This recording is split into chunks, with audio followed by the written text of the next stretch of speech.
All right then, team, we are going to talk about a little action plan that you can do when you start panicking, when you feel like things aren't working, when you feel frustrated, when you feel low in motivation. I've got a 3-step action plan that we're going to go through, and it's going to really, really help you when you get to that scenario. Yes, you've got different things you can do. You can contact me, you can go to the AI tools, all that stuff. But this little 3-step plan in the moment will really help you move forward, not just for now, but forever, right? Really important we kind of let this sink in. So first thing is, let's hold up a mirror. I always hold up the mirror at the start of these, don't I? So the mirror to begin with is something like this. You have had a couple of weeks on it yet. The scale hasn't moved for a couple of weeks. It might have gone up slightly. You catch yourself in a photo and your brain goes, I look horrendous. You know, this happens. It happens to me still. It happens to everyone at some point. Now that feeling right there is where most people, and you aren't most people, by the way, most people quit because the panic took over, and from one bad decision, they just think, oh, what's the point? You know, it took over from one bad decision. So here's what we do instead of letting that panic take over, because we want to be in control. We want to have that power ourselves. Then we want to take that power back from that little subconscious voice in our head. And that's what we're going to do here. So step one, nice and straightforward. Stop for a second, deep breath, zoom out, right? The panic is the problem. It is not the situation. One way in tells you nothing. Even two won't tell you a great deal. Your weight will swing daily from things like water, food in your digestive system, how much sleep you're getting, your hormones, stress, salt, carbohydrates the day before and holding water from that. None of it is fat. It's very difficult to gain fat, all right? You need to be over-consuming 3,500 calories more than your daily average to gain a pound of body fat. It's a lot of calories, isn't it? You know, 3,500 calories over what your maintenance calories should be to gain 1 pound, just 1 pound of body fat.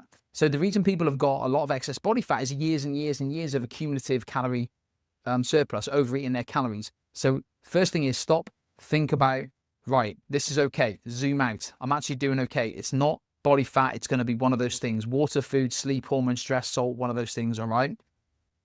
Keep remembering, results are built over months, not a single Friday morning, or maybe not 2 Friday mornings in a row. They're built over time. And what we're trying to do here is we're trying to eradicate years and decades of being taught the wrong things, thinking the old school way about stuff, into this new method of kind of health and fitness, this new methodology of health and fitness, and how we can actually do this forever rather than kind of crash dieting, yo-yo dieting, all that jazz, okay? So if you're panicking, if you're stressed, if you're feeling things aren't working, before you do anything, deep breath, zoom out, look at it from a bird's eye view. One bad day in a run of good ones barely even registers. And this is where we just never miss twice. We get back onto things, don't we? This is why this works. So don't be dramatic and don't spend too much time thinking about that decision or kind of making that feeling last longer. There's no need. That long-term decision should not be off a short-term feeling, okay? So if you're panicking, deep breath, don't be over dramatic about it. Don't make a long-term decision off that short-term feeling, okay? Step number 2 is check the facts, not the feeling. Now, get honest and look at the actual data, not the emotions, the evidence, the data behind this. Because data says a lot of stuff, right? Over the last 2 or 3 weeks, did you hit all your training sessions? Did you get the vast majority of your steps in? Was protein in there most days, most meals? Were you logging honestly or were you not? Were you including the evenings when you logged? All these different things, right?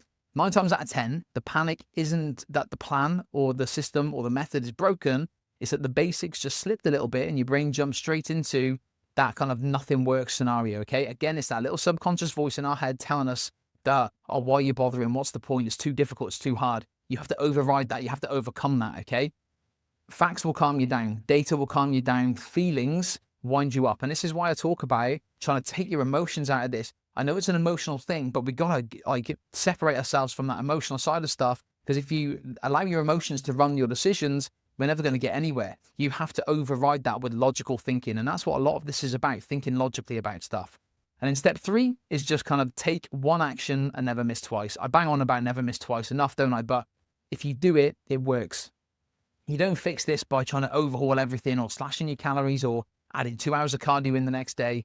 That's panic. That's emotional. We don't want that. We fix it by nailing the very next thing, the next meal, the next session, today's steps. It's all part of the system. Part of your system is never miss twice. If I miss once, if I have a meal that isn't great, the next one's good. If I miss a workout, I get the next one in. If I miss a walk, I get the steps in the next day. That's the system, okay? One good decision breaks the spiral that we generally fall into when we panic, when we start feeling like things aren't working. Because what will happen is that when you start to cave into that feeling and the emotions, that is when the spiral starts to go into kind of overdrive, really. So one good decision breaks that spiral because it gives you evidence in your favor again. Keep stacking evidence that you can do things. Keep stacking evidence that you never miss twice. If you never miss twice, that is the whole game right there, okay? It really, really is. So the bit that matters most with all of this is that confidence doesn't come from motivation. You guys know this by now. It comes from a stack of small wins where you did what you'd say you'd do, where you build that self-trust. Every time you keep going when you wanted to quit, you're depositing into that self-trust. Every time you quit on yourself, you're withdrawing from that self-trust and you don't trust yourself long-term. So we want to trust ourselves, right? We want to build confidence. So you got to keep doing things that you don't want to do. And when you want to quit, even more, you carry on, you nail down, you double down, okay? The people that get the results are never the ones who don't wobble, right? They're the ones who don't stay down when they do have a wobble. They're the ones that don't let their emotions take over. They're the ones that just keep going and keep showing up and keep doing the thing. And they're the ones that get the results long-term, right? So when you are starting to panic, when you're starting to feel like things aren't working, you're going to stop, you're going to zoom out, you're going to take one action. That is it. It's not sexy, but it works. And we're trying to make a system. We're trying to make this system work. The panic will pass, right? The progress stays, but you've got to really, really just push through. Take the emotions out of all of this and just get the job done and just keep showing up. Keep churning out the results, keep churning out the data, and it will work. Trust me. Anyway, anyone's got any questions about this, let me know. Short, simple tips here, but next time you're panicking, implement them. It'll be amazing.